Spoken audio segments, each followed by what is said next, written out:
Well, hi once again, everybody. Thank you for joining into another edition of the best damn golf podcast in the world. That's the 19th hole podcast for golfers. I'm your host, Dennis Silvers, and we appreciate you joining in from wherever you might be looking at us from, whatever platform. Hope you are getting out to play some golf. The weather here in Las Vegas is still extremely hot. This weekend, 114, 115. I mean, it's no joke. Obviously, everybody's rushing out to get out early in the morning. I don't think you're going to find a hell of a lot of people out on the golf course at 1 or 2 or 3 o'clock in the afternoon, unless they're very hardy souls. And we're summer here, so we do get hot, but this is a little bit above our norm right now. I know it's going to continue into next week. I know I'm going to Los Angeles over the weekend on some business. It's even hot there. It's going to be in the 90s there, but at least it's not 115. But anyway, we hope you're getting out, getting a chance to play some golf. Got some good stuff coming up, as you know. We've got the Scottish Open coming up, which is one of my favorite tournaments. And then my all-time favorite tournament is the Open from Hoylake. I love links golf. I love the way they have to approach golf there. You've really got to think your way around the golf course. It's going to be very interesting. I was looking at the betting odds for the Open, and I don't know who sets these betting odds, but I got to think they've been out in the sun too long, because I totally disagree with the odds for, say, the top 10 players. And next week we'll get into that specifically. But, you never know. You never know in golf. That's the nice thing about it. A lot of crazy stuff going on with the PGA Tour and the LIV Tour. You don't know who to believe. You don't know who to listen to. This story, that story, that story. So we're going to have somebody on that is right in the thick of it. So hopefully we're going to get him on next week, and we're going to be able to straighten out a lot of stuff.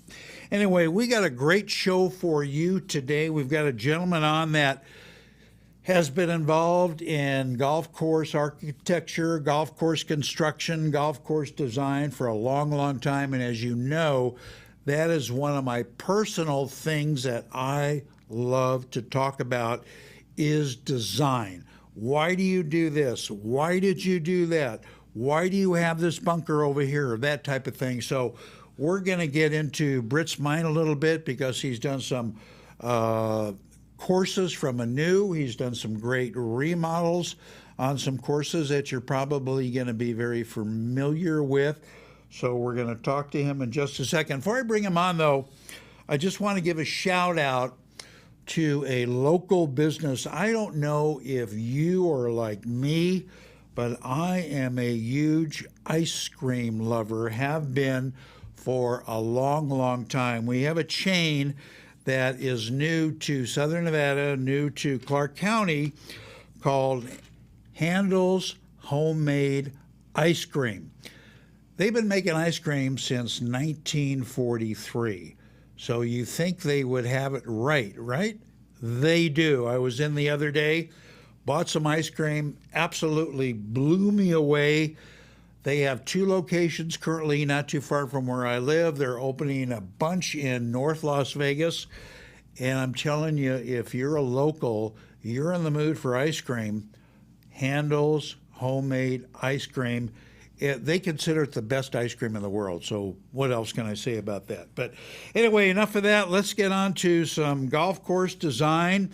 And my pleasure to bring up right now our special guest, Mr. Britt Stenson.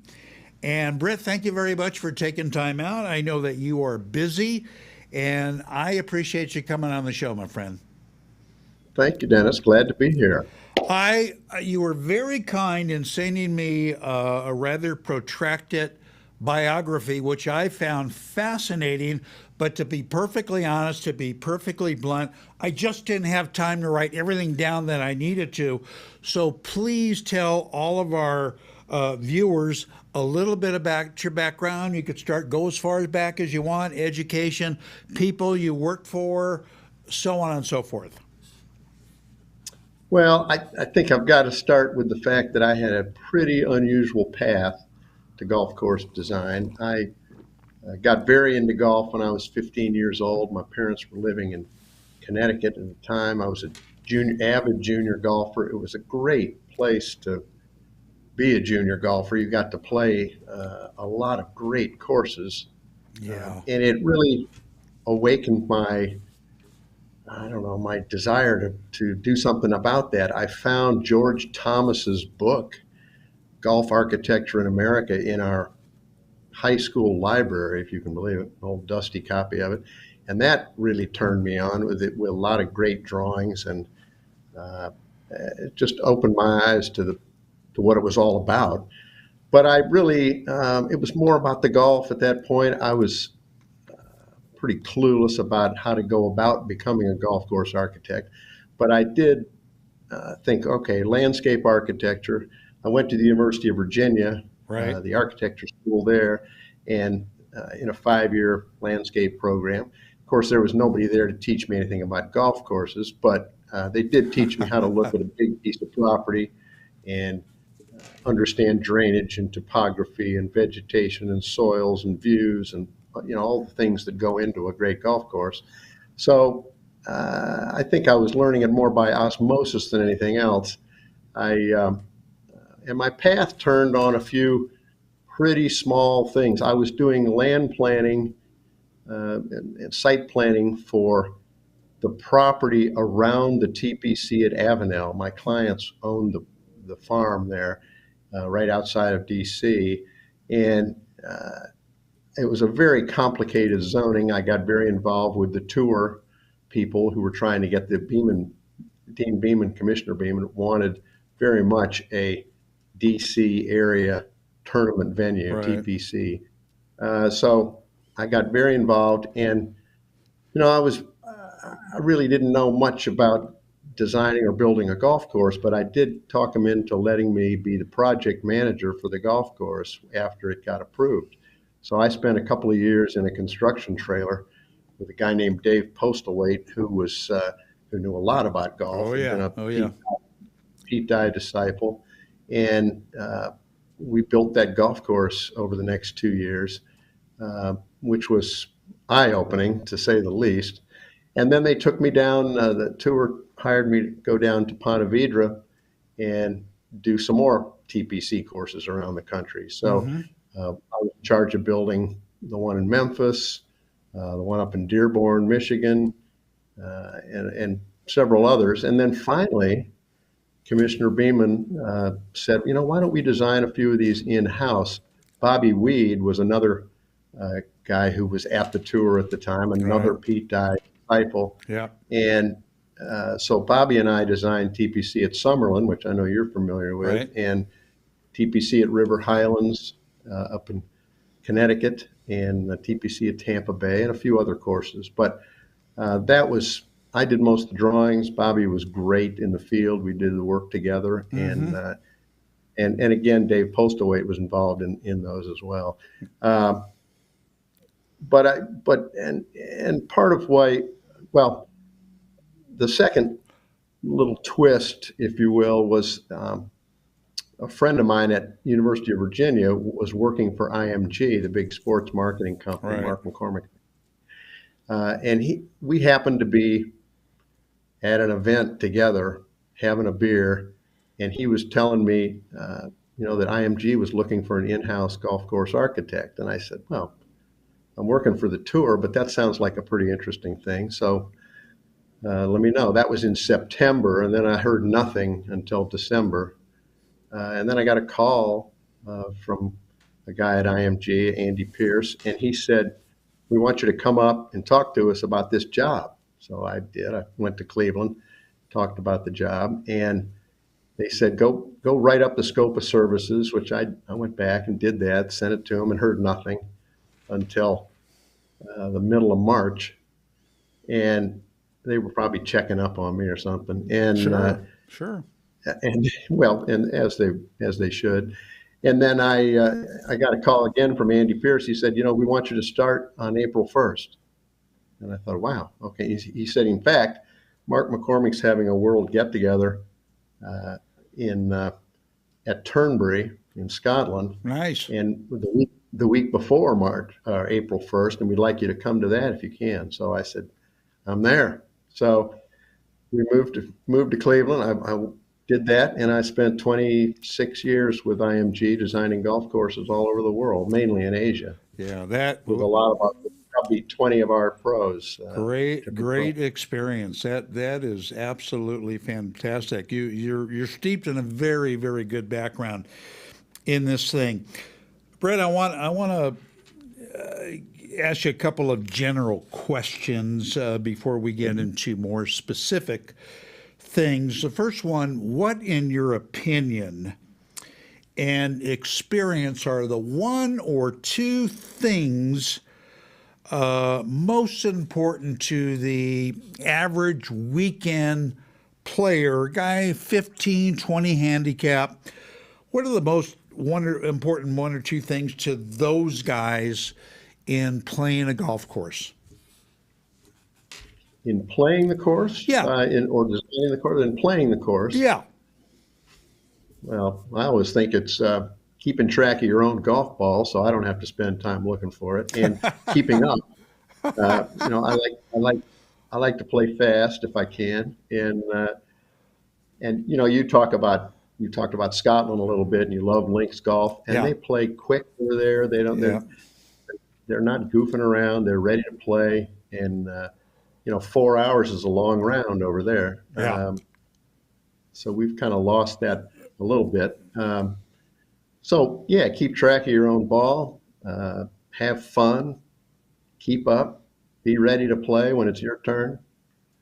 Other than a guy shooting a good score, Britt, he comes off the golf course. He said, God, I really like this golf course. I played it for the first time. I will come back. What is there about it you think that makes him want to come back? Again, other than the fact that he shot a good round. Does he like the flow of the golf course? Does he like the fact that they have a certain kind of greens complex? Does he like the fact there's minimal bunkers? That type of thing. Hard to pinpoint. I think it does have something to do with how well you played, I think, but it's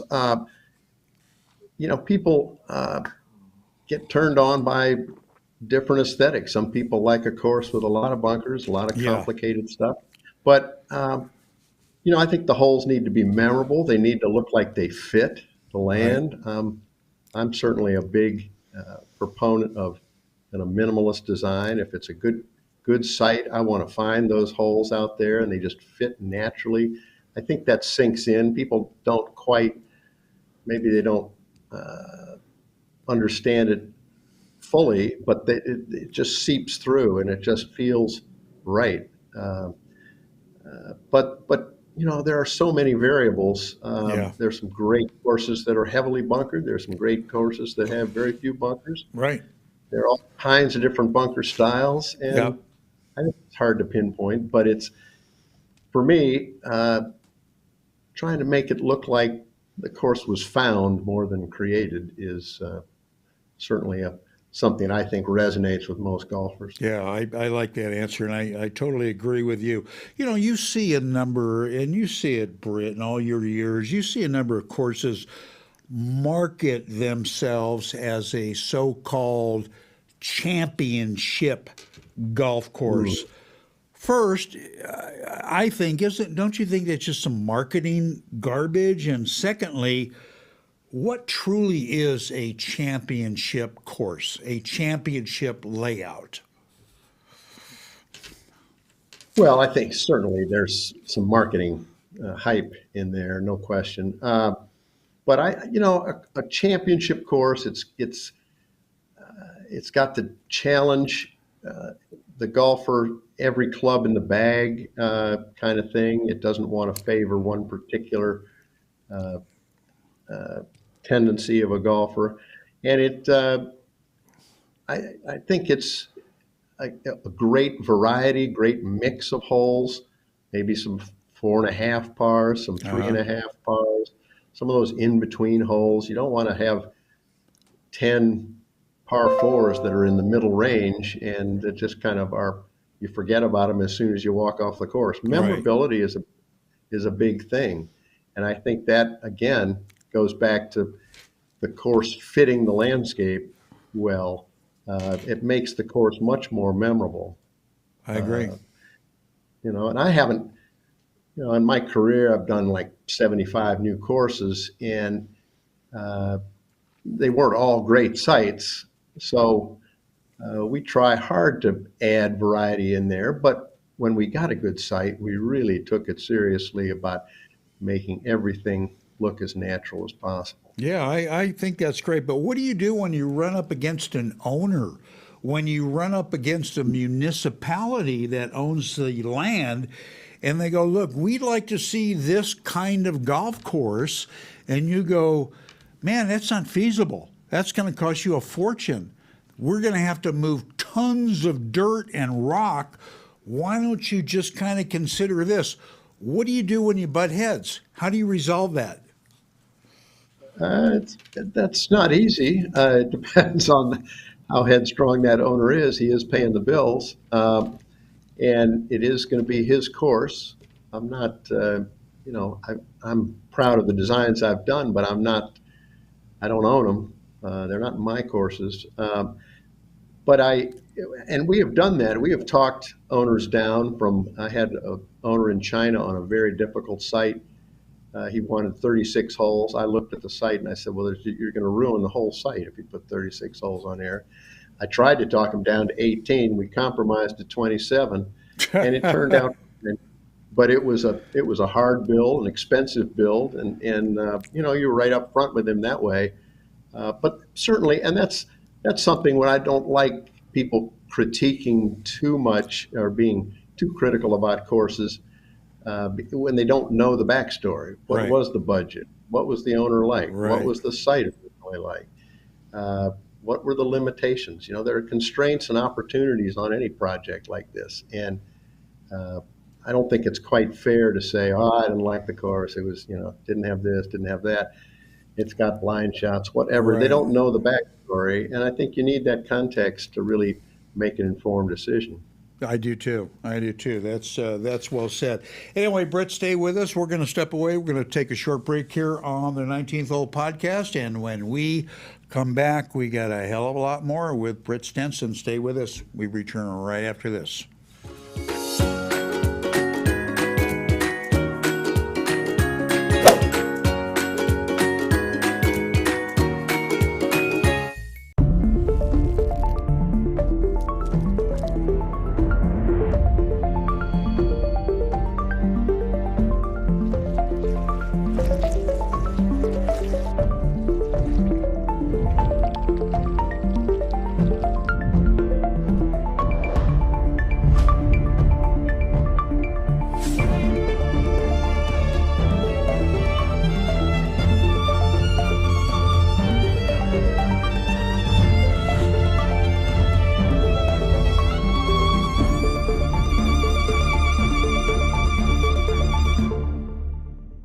The revolutionary Power to Golf Club requires no swing to hit golf shots from 50 up to 225 yards. That's right, no swing.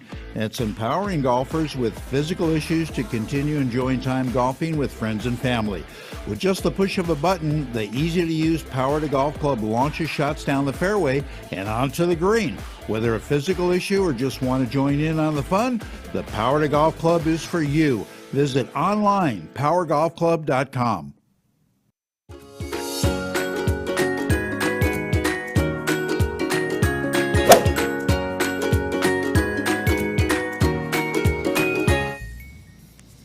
All right, we are back, everybody, with more with our special guest, golf course designer, construction expert, everything, Mr. Britt Stenson.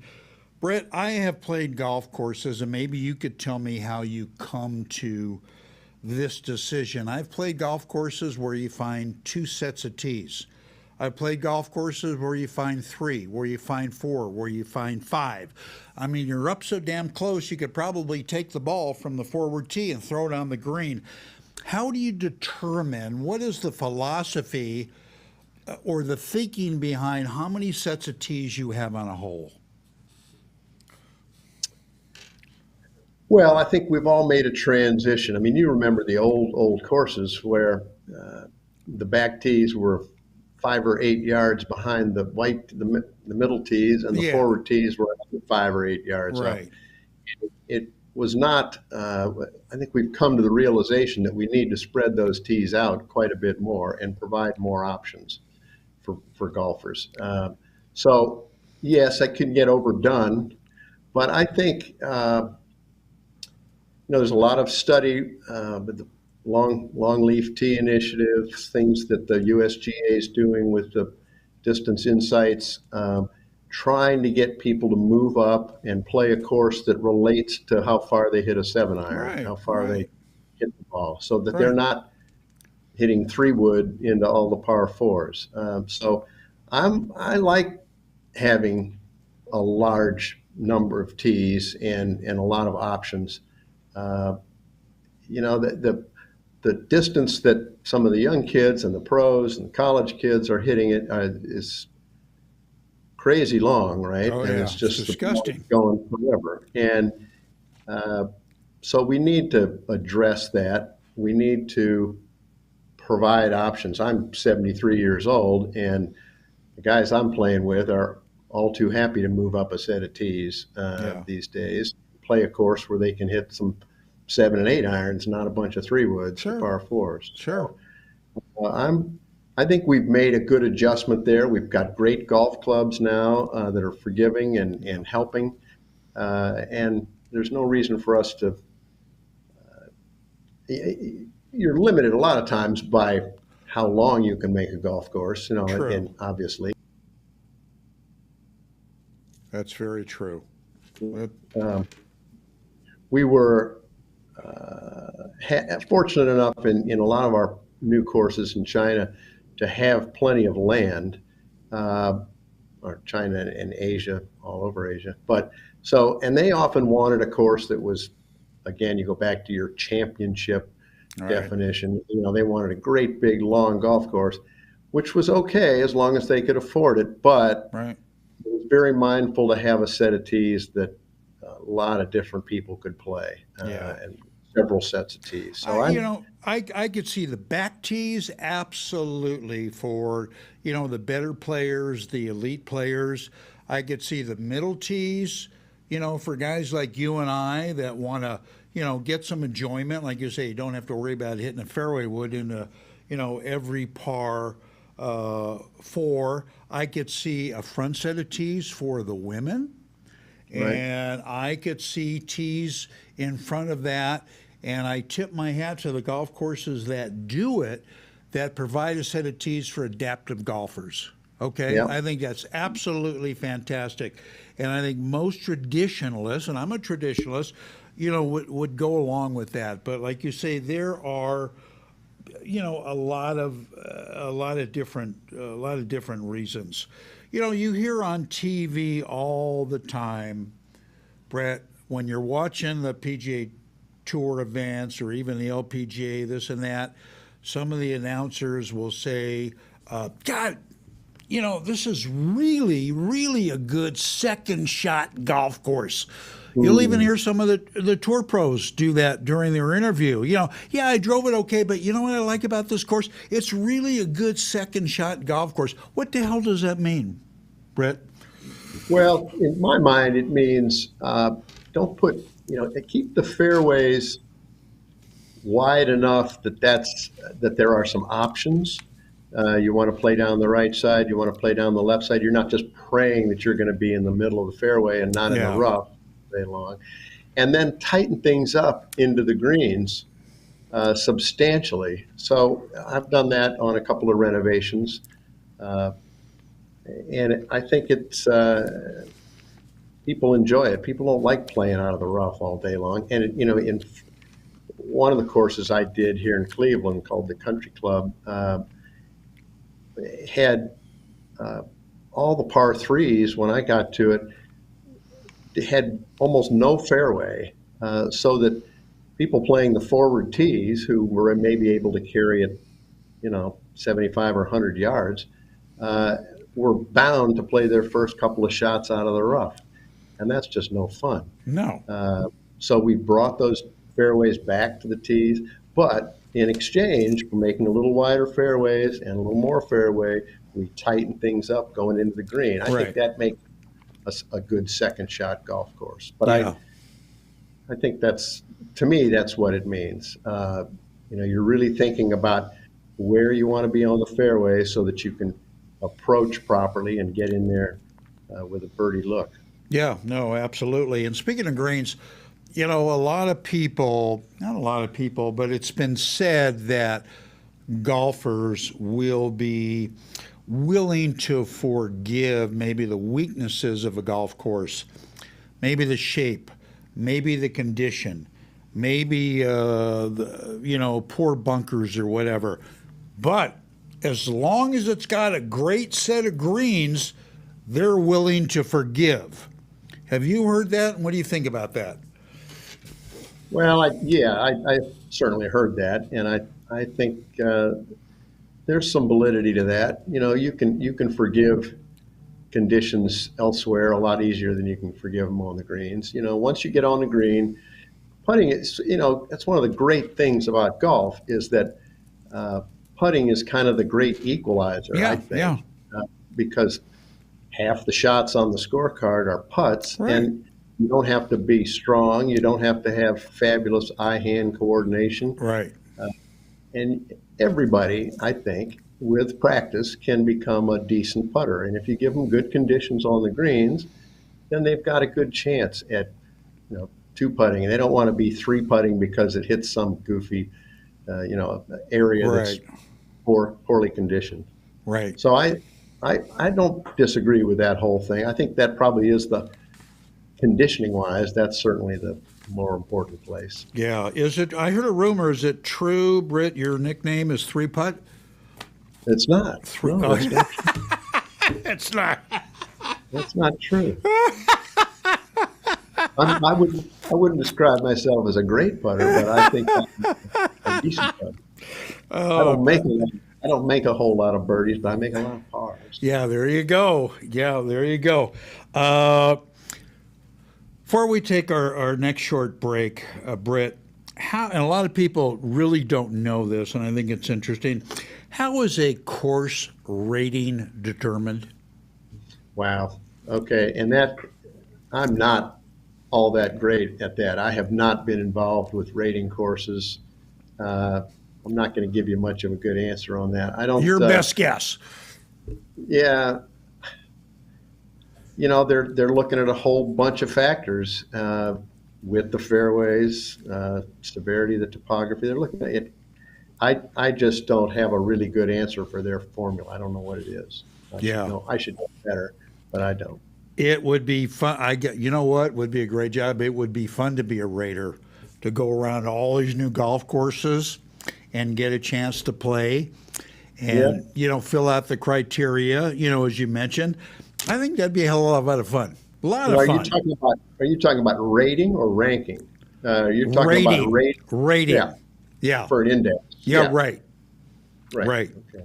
Yeah, it would be a good job, and I'm assuming that it's a fairly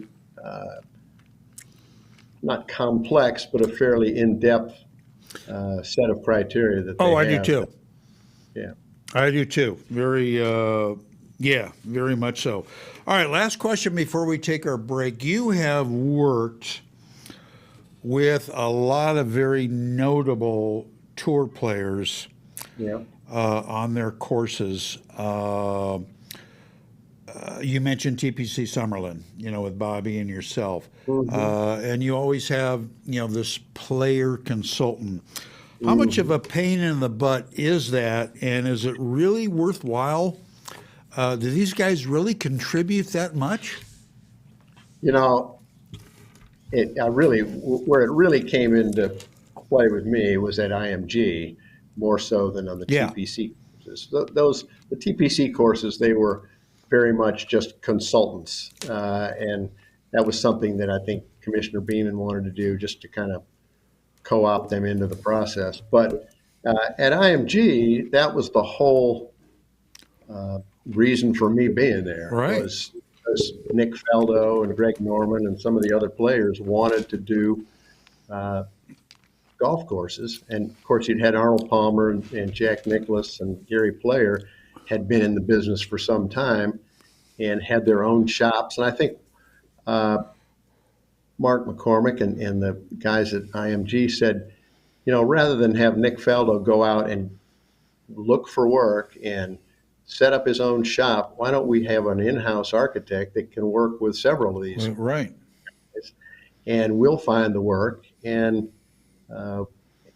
so then it becomes, to your question, how much input are they having? It's up to me. Time was always the problem, if you will. Those guys are getting pulled 10 different ways.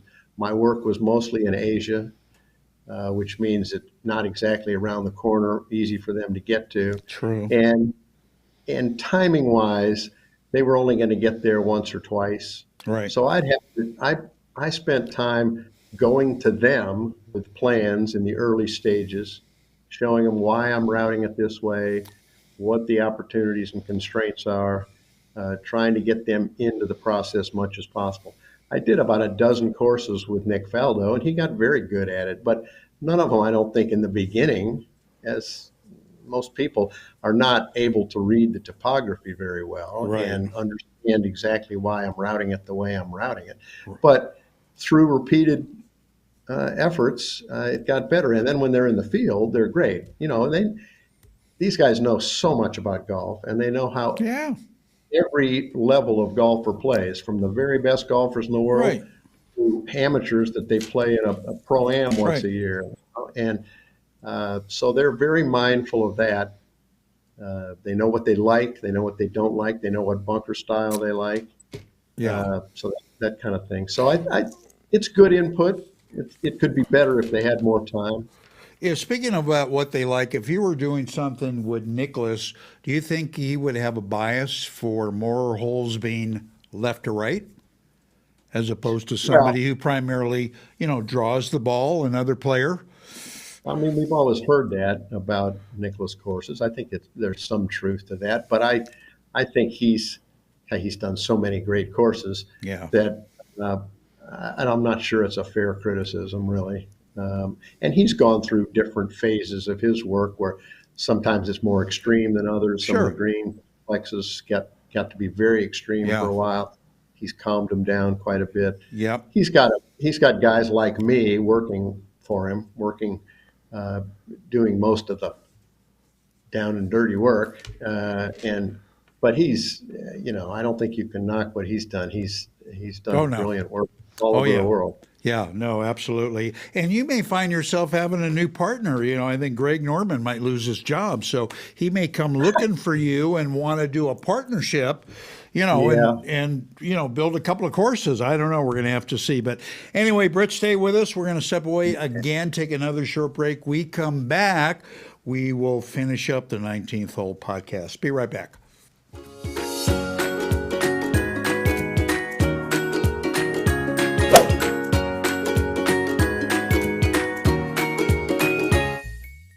One of the perks about being in golf media is that I get to try every club ever made. Of course, like most things, some are better than others.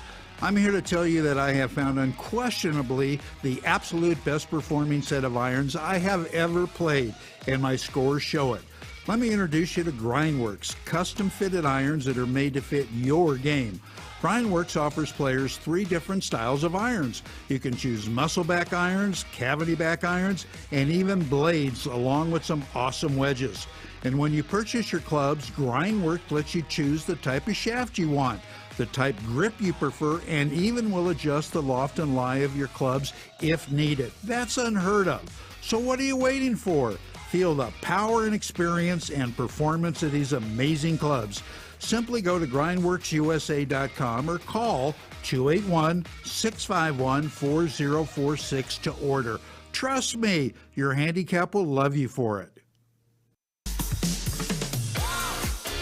As golfers, we want instant gratification when it comes to a better golf swing and playing better golf. Impossible, you say? Not anymore. Golf Boost Artificial Intelligence, AI, has developed and patented the most advanced swing analysis technology in golf. Simply, the algorithms detect your body position and then analyze your golf swing using their artificial intelligence technology. The AI captures all the relevant data from your swing video and then presents you a personalized lesson. Golf Boost AI is the ultimate swing analysis and virtual instruction system for golfers of all ages and abilities. This sophisticated software takes into consideration your height and build, playing level, and returns the ideal solution for your swing. Bottom line, Golf Boost AI is an incredibly convenient and cost-effective tool for golfers to improve their swing. Go to golfboost.com and check it out. The app is free to download and try. Visit golfboost.com today.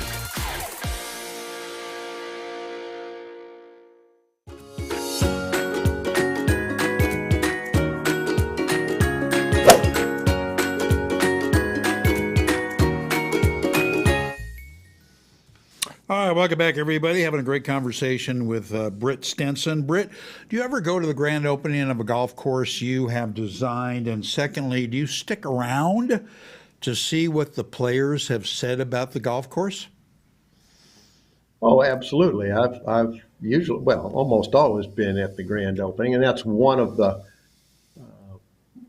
visits that our pros were always going to make was the grand opening. They would play. They didn't always play 18 holes, but they would at least play 9 holes with different VIPs, and I'd follow them around. Sometimes I'd caddy for them, and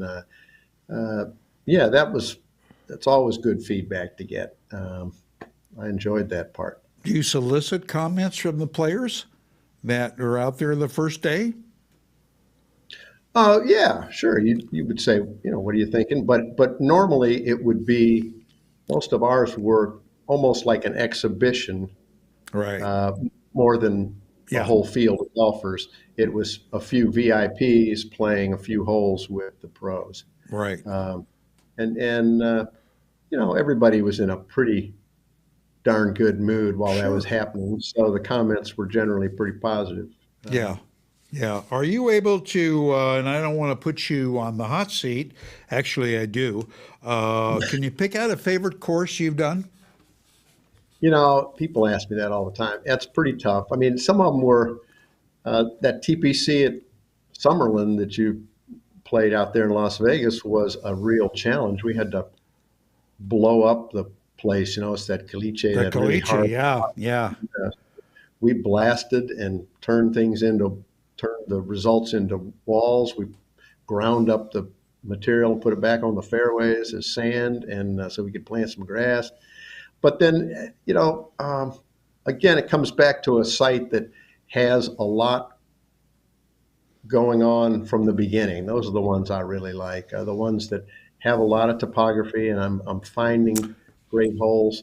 I had a lot of fun working with Mark O'Meara in Tuhei out in Park City, partly because it was a great site and partly because Mark lives out there. And he was able to visit the site 25, 30 times, which was great. That was my only experience with a pro being able to visit that anywhere near the number of times, and that was terrific. Turned out great. I did a couple of courses up in Canada, in Muskoka, up in the Rocks, in the Canadian Shield. That was very interesting. And again, you've got to find, the routing is so important. You've got to find the course because you're not going to move a lot of dirt. You're not going to move because it's rock. Yeah. and it's all rock and wetlands up there. So but it was great. I did one with Nick Faldo up there. I did one with Mark O'Meara up there, and that was a great experience. I did one that gets a lot of publicity is in Mauritius called Elo Surf that I did with Bernhard Langer way back, but it's in a little island off of the coast of Mauritius, which is itself an island in the middle of the Indian Ocean, and That's cool. and you took a little boat to the first tee, That's and nice cool. little clubhouse, but you could see the ocean from all 18 holes, and it was a challenge because it was such a small little island, but it was again very cool, a lot of fun to do. Oh, it had to be. That's an awesome experience. All right, before I let you go, your work with the ASGCA. Yeah, I'm proud to be a member of the American Society of Golf Course Architects. About 5 years ago, I was nominated to be on the executive committee, and this year I'm the president. That's just a 1 year term, but I'm certainly honored to be the president. It's a great list of architects who have been president of the society. We're 75 years old, so we go back to Donald Ross and Robert Trent Jones and Billy Bell and Stanley Thompson and our founding members, all of whom were past presidents. So it's a great honor and a lot of fun. I went to the LA Open, or the US Open, excuse me, at LA Country Club this year, hosted by the USGA, and that was terrific. Yeah. Got to park right on the golf course. So that was excellent. And I've been lucky enough to play it when I lived in LA. And it's absolutely terrific. You must make a lot of money then being president of that organization. Don't you? Don't they give you a lot of money for that, Britt? That would be a volunteer position. It's in fact, it probably cost me a few bucks. Oh my God. But it's a great honor for sure. Yeah, I'm sure it's a great organization. You got so many good architects and designers that are members and stuff like that. Will we see, last question, because I've had a number of them on the show, a few. Why are there not more women in the design business? There are a couple of standouts that I know. Yeah. Why can't we get more women? I know we wish we could get a little more. Cynthia Dye, Pete Dye's niece, Alice Dye, of course. Right. Vicki Martz was a member who worked with Arnold Palmer for years. Jan Beljan is a past president. Sweetheart. She's a sweetheart. Worked with Tom Fazio for years. Yes, indeed, a sweetheart and a life of golf for her whole family was all involved in golf. Yeah, it's an interesting question. I don't have a really good answer for it. There are plenty of women landscape architects. Yeah. In fact, that probably as good a representation there as in any field. But I don't. It's a good question. I don't have a great answer for it. We wish there'd be more women involved. Yeah, you're going to have to put on a campaign. All right, last thing. What's on tap for Britt? You're going to do some more designs. You're going to hang out. You're going to play golf. What are you doing? I'm working right now on a very cool project, and there's some momentum for projects like this. It's a legacy golf course here in Cleveland. It's called Highland Park Golf Course. Held the Cleveland Open way back when. Tony Lima beat Arnold Palmer in a playoff back in the early 60s, I think. And it's owned by the city, 36 holes. Right. It's a great facility, great location, but it's been kind of run down. We're going to try to resurrect it. We've created a foundation. I'm doing all the work pro bono, but I'm very excited about it. Wow. We're going to try to make it the blue course could be a real championship length course, 7,300 yards. Mm-hmm. The red course is going to be more of a family type course, and we're going to get a really nice range, which the east side of Cleveland doesn't really have right now. So I'm excited about that. It's right down the street. I can ride my bike to it if I want. And so I'm looking forward to that. We're just getting started. So we'll probably be coming to you looking for a donation to help us out there. Oh, hey, don't hesitate, my friend. I told you that. Anyway, Britt, thank you so much for spending time with us. Really enjoyed the conversation. A lot of good information. And we wish you well with this new venture and others that I'm sure you're going to be undertaking. And we'd love to have you on again, of course, sooner than later to talk about more golf courses. All right, Dennis. It's a great show. Thank you so much. That was a lot of fun. Thank you, Britt. Stay well.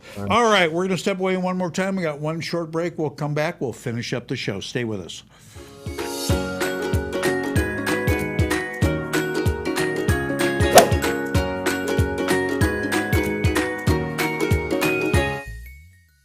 The revolutionary Power to Golf Club is helping golfers around the world continue to enjoy the greatest game of all. This amazing club requires no swing to hit shots from 50 up to 225 yards. That's right, no swing to hit shots, including fades, draws, low shots, as well as high ones. One incredible club does it all. Golfers with a wide variety of physical issues, including bad backs, hips, shoulders, and more, are now back in the game golfing with friends and family. Just set the club to the desired distance, and with a push of the button, the easy-to-use Power to Golf Club launches shots down the fairway and onto the green. The Power to Golf Club has been endorsed by some of the biggest names in golf, and the number of golfers enjoying the game by use of our unique technology continues to grow. Whether a physical issue or just want to join in on the fun, the Power to Golf Club is for you. Don't be left on the sidelines. Get back in the game today. Visit at powergolfclub.com. Hi, I'm Dennis Silvers, host of the 19th Hole Podcast for Golfers, and I'm here to tell you about some great wedges and putters from Grindworks USA. First, the Grindworks Barrett Collection Wedge Set. These wedges are unparalleled in today's market. The wedges come to you in 3 different lofts, 51, 57, and 61 degrees, all designed to be able to spin around the greens with the ability to hit high, middle, or low shots around the greens. Grindworks also makes a line of their Windsor Wells Precision Machine putters. This beautiful design of putter was not only created to be appealing to the eye, but to perform better on the greens. You will gain a ton of confidence to help lower your scores. Go to grindworksusa.com or call 281-651-4046. I promise your scores will love you for it.